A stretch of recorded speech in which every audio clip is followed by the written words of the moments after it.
महाराज जी, लगभग 11 महीनों से आपका एकांतिक वार्तालाप व सत्संग दोनों टीवी के पर सुन रहा हूं। तब से मैं श्री शंकर जी व श्री राधा जी का नाम बराबर नाम जप करता हूं। जब से मैंने आपसे ये सुना है कि नाम जप किसी एक भगवान का ही करना चाहिए, मैं अपने मन से ये तय नहीं कर पा रहा कि मुझे किसका जप करें। ये समाधान आप ही कर दें तो ठीक रहेगा। अगर आप हमसे कराते हैं तो भगवान शंकर की कृपा से ही हमको ये मार्ग मिला, राधा नाम जपने को मिला। तो मान लीजिए भगवान शंकर अब आप पर कृपा कर रहे हैं और राधा राधा नाम जप कीजिएगा जी। रितु जी, राधे राधे। राधे राधे महाराज जी। महाराज जी, शुभ और अशुभ कर्मों का फल तो इंसान को भोगना ही पड़ता है, फिर नाम जप करने से अशुभ कर्मों का फल कम भोगना पड़ता है अथवा ना ही भोगना पड़ता है, या क्या इसका विधान है? नाम जप करने से संचित कर्म भस्म हो जाते हैं, जो हमारे गोदाम जमा है। संचित कर्म मतलब एक कर्मों का गोदाम, जो अनेकों जन्मों के पाप पुण्य हैं वो भस्म हो जाते हैं। उसी से हमारा बार बार जन्म मरण होता है। तो जब हम नाम जप करते हैं, 2-4 नाम से नहीं, खूब लंबे समय तक, तो धीरे धीरे वो नष्ट होने लगता है। नाम जप से प्रारब्ध भोगने की सामर्थ्य आती है। नाम जप से आगे पाप कर्म नहीं होंगे, अगर हो जाते तो तत्काल भस्म हो जाते, क्योंकि नाम जप चल रहा है। तो नाम जप से क्रियमाण पवित्र, संचित भस्म और प्रारब्ध के भोगने की सामर्थ्य प्राप्त हो जाती है। जितेंद्र सिंह जी। राधे राधे महाराज। राधे राधे महाराज जी। महाराज जी, जो अनजाने में हुए पाप आचरण हुए हैं उसका इस जन्म के द्वारा कैसे दूर किया जाए कि अगला अनजाना और जाना, इसमें अंतर होता है। जैसे हम जा रहे हैं और अचानक पैर के नीचे चींटी मर गई, हम चाह नहीं रहे थे, अनजाने में हो गया।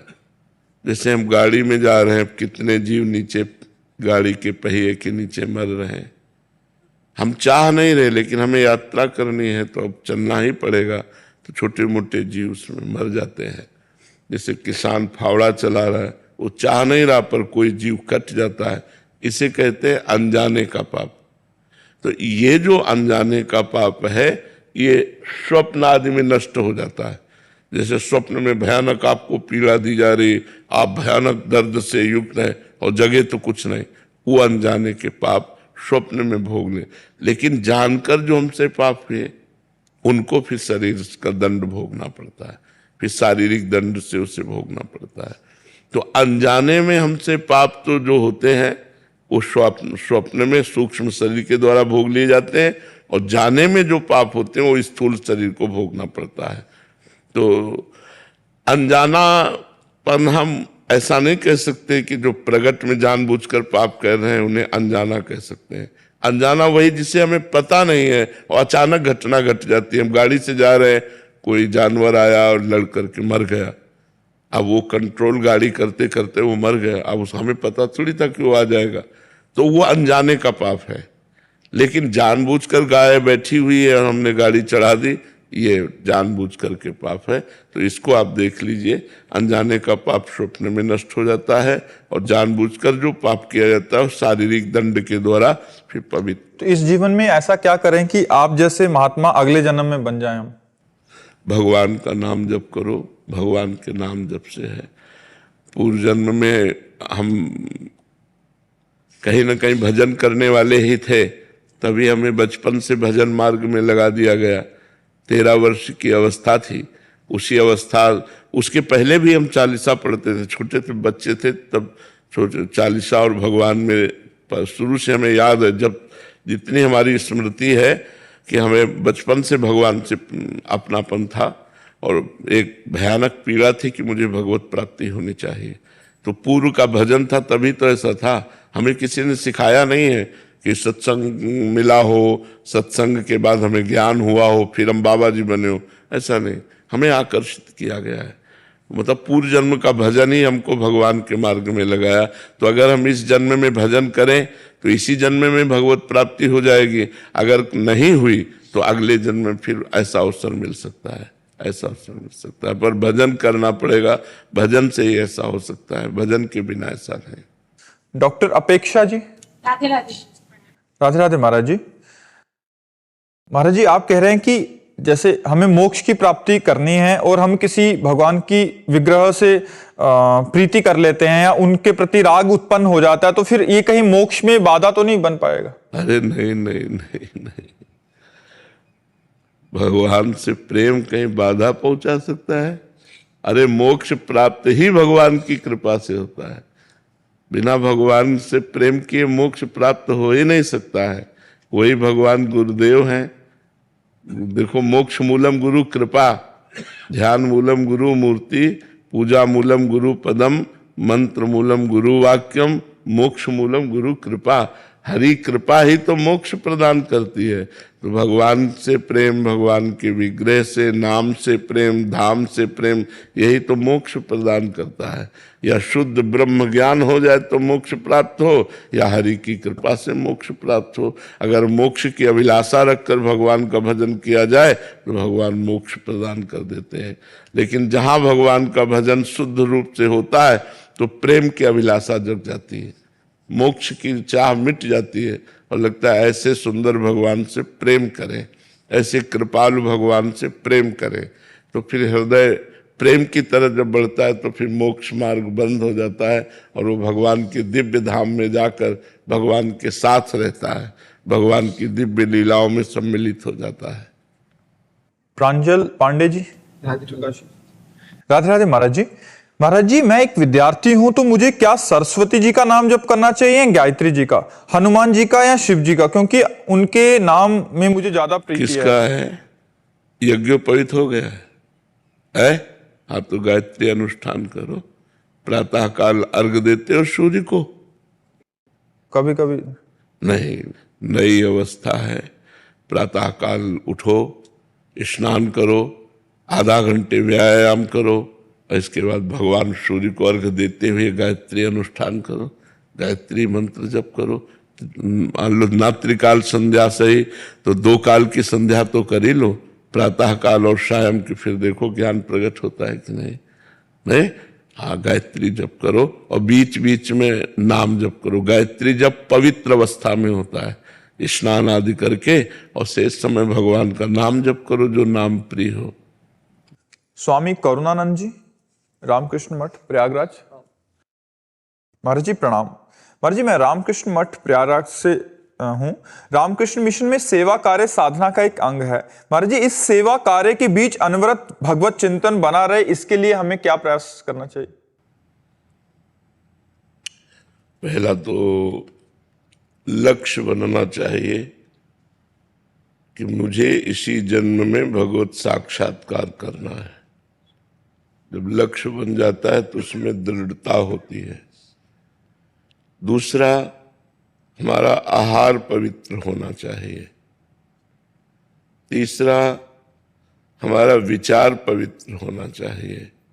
चौथा, निरंतर नाम जप चलना चाहिए। पांचवा, किसी महापुरुष की वाणी का नित्य स्वाध्याय होना चाहिए।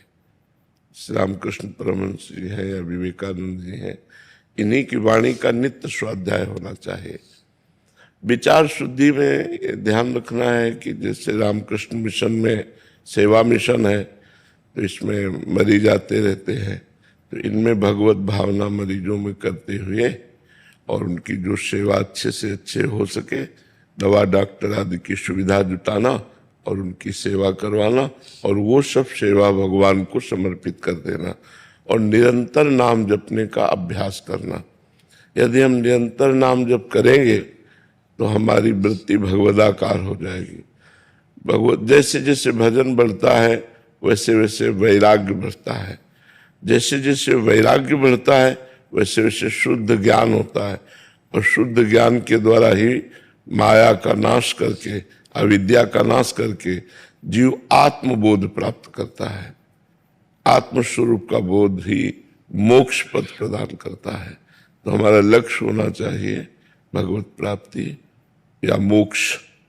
तब हमारे अंदर वो प्रबलता आती है भजन की, दृढ़ता आती है भजन की, जब हमारा लक्ष्य निश्चित हो जाए।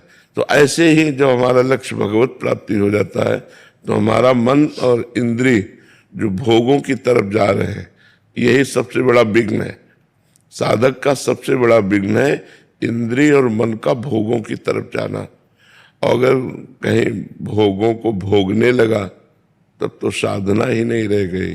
फिर किस बात का साधक हो, तो मनोरंजन कर रहा है माया में। जो इंद्रिय और मन को अपने अधीन का उल्लेख करते हैं, तो महाराज जी कृपया करके बताएं कि भगवत प्राप्ति का असली अर्थ है क्या? आवागमन से मुक्त होकर के भगवान में लीन हो जाना या भगवान के समीप पहुंच जाना। जैसे अपना मृत्यु लोक है ना, इसमें बड़ा दुख है। ये जन्म मरण, लाभ हानि, सुख दुख, इसमें दुख ही दुख है। जो सुख भी है वो भी दुख रूप है। भगवान का धाम है, जैसे वृंदावन चिदानंद धाम, वैकुंठ धाम, साकेतपुरी धाम, कैलाश धाम। इनमें मरना नहीं है, इनमें बुढ़ापा नहीं है, इनमें रोग नहीं है, इनमें सुख ही सुख है, परम आनंद है। तो हम भजन करके ऐसे लोक में पहुंचे, ऐसे धाम में पहुंचे जहां ऐसा नाशवान शरीर न मिले, अविनाशी शरीर मिले और दिव्य भगवान के नाम रूप लीला गुण का आनंद लेते हुए वहां जीवन हम अनंत काल तक व्यतीत करें। एक तो ये है साकार उपासना, और निराकार उपासना में भगवान में समा जाना, लीन हो जाना, मोक्ष हो जाना, अपना अस्तित्व मिट जाना, ये होता है। तो ये जरूरी है। अगर नहीं करते तो फिर बहुत कीट पतंगा, पशु पक्षी, 84 लाख योनियां हैं, इन योनियों में हमें जाना पड़ेगा। आज हमें कोई परेशानी तो हम डॉक्टर को दिखा सकते हैं, लेकिन पशु पक्षी योनियों में हम डॉक्टर को तो नहीं दिखा सकते। अच्छा, मरना निश्चित है, पता नहीं जवानी में मर जाए, और मर गए तो मनुष्य जीवन में कर क्या पाए। अगर नाम जप नहीं किया, अच्छे कर्म नहीं किए, तो फिर हमें 84 लाख योनियों में भटकना पड़ेगा। इसलिए हम सबसे प्रार्थना करते हैं, क्योंकि सब कोई भगवत प्राप्ति नहीं कर सकता। अधिकार है, कर सकता है, पर रुचि नहीं है। भोगों में इतनी रुचि हो गई है कि अगर भगवान भी चाहे तो वो उसको भोग दे दे, वो याचना करेगा। वो भगवान से नहीं मांगेगा कि आप मिल जाओ या मेरा मोक्ष हो जाए। ऐसे बहुत कम लोग होते हैं जो भगवान के मार्ग में चलकर भगवान को प्राप्त करना चाहते हैं। देखो कितने लोग एकांतिक में आए हो, आप विचार कीजिए। बहुत कम लोग होते हैं जो अच्छे मार्ग का अनुसरण करते हैं, और गंदे मार्ग का अनुसरण करने वाले लाखों लोग हैं। शराब की पार्टी हो, फिर देख लो आप कितने लोग एकत्रित होते हैं। कोई ऐसी पार्टी हो जिसमें गंदा खान पान, शराब हो, ये सब मनमानी मनोरंजन हो, देखो लाखों की भीड़ हो जाएगी। और भगवान का प्रवचन होना है तो वही आएंगे जिनके अच्छे विचार हैं, जो पवित्र भावना वाले हैं, जो अपना कल्याण चाहते हैं, अपना मंगल चाहते हैं। इसलिए संतों का कार्य है जीव के अंदर भगवत प्राप्ति की जागृति करना कि मुझे भगवान चाहिए। बुरे आचरणों का त्याग करवाकर अच्छे आचरणों में लगाना। इसीलिए हम दो काम ज्यादातर कहते हैं, नाम जप करो और पवित्र आचरण रखो और भगवत प्राप्ति का लक्ष्य बना लो। समझ रहे जी? ईशा जी लखनऊ से। राधे राधे राधे महाराज जी। महाराज जी, व्यतिरेक पद्धति के अनुसार ब्रह्म सत्यम जगन मिथ्या, तो फिर जगत में रहते हुए लोक व्यवहार सीख के अनुसार आचरण करना सीखना क्यों आवश्यक है? क्योंकि हमें एक नाटक मिला है ना। नाटक भी तो मिथ्या होता है। जो नाटक होता है, मान लो जैसे फिल्म है कोई या कोई नाटक होता है, तो वो भी तो झूठा होता है, लेकिन उसमें रोल परफेक्ट किया जाता है कि नहीं किया जाता? परफेक्ट रोल नहीं होगा तो निकाल दिए जाओगे। तो इस जगत नाटक में तुम्हें एक परफेक्ट रोल करना है। पर हम तो इसी को असली मान के ही चल रहे हैं। इसीलिए तो दुर्गति हो जाती है, इसीलिए दुर्गति हो जाती है। इसके डायरेक्टर हैं भगवान। आपको रोल दिया है, किसी को पत्नी का रोल दिया, बहन का रोल दिया, माँ का रोल दिया, बहुत से रोल दिए हैं। तो जो जो जहाँ जैसा हमें रोल मिला है, स्वांग मिला है, वैसा हम परफेक्ट करें तो हमें डायरेक्टर की प्रसन्नता प्राप्त हो जाएगी और वो हमको इस रोल से बाहर कर देगा, अपने साथ रख लेगा, अपनी दिव्य लीला में ले जाएगा, दिव्य आनंद में ले जाएगा। तो हमको यहाँ रोल करना ही पड़ेगा। झूठा है पर हमको रोल करना पड़ेगा। जो स्वांग मिला है, जो नाटक मिला है, पति का नाटक, भाई का नाटक, गुरु का नाटक, शिष्य का नाटक, जो नाटक मिला है उसमें परफेक्ट आप रोल अदा कीजिए तो भगवान प्रसन्न हो जाएंगे। जगत नाटक वैभवः, गोपाल शास्त्र नाम में एक भगवान का नाम आता है जगन नाटक वैभवः। ये जगत रूपी नाटक का वैभव वो स्वयं प्रकाशित किए हुए हैं। तो तुम्हें जो नाटक मिला है, जो रोल मिला है, वैसा कीजिए। उसको अगर ठीक से निभा ले गए तो बढ़िया, अगर गलत कर गए तो फिर नरक आदि की प्राप्ति होगी। वीना पंडित जी पुणे से। राधे राधे। राधे राधे महाराज जी। महाराज जी, घर में के मंदिर में विराजमान देवी देवताओं की पूजा अर्चना करने और उन्हीं देवी देवताओं के तीर्थ स्थलों पर जाकर पूजा अर्चना करने में क्या अंतर है? भावना का अंतर है। घर की देवी जब विराजमान है तो उतनी भावना नहीं बनती जितना हम कष्ट सहकर जब वैष्णो देवी जाते हैं तप करना पड़ता है, तप उसमें होता है, कष्ट होता है। आप पहाड़ पे चढ़ करके धक्का मुक्का खा के और नाना प्रकार के श्रम कष्ट सहकर जब गए तो आपकी भावना बनी। वो भावना घर में नहीं बनेगी।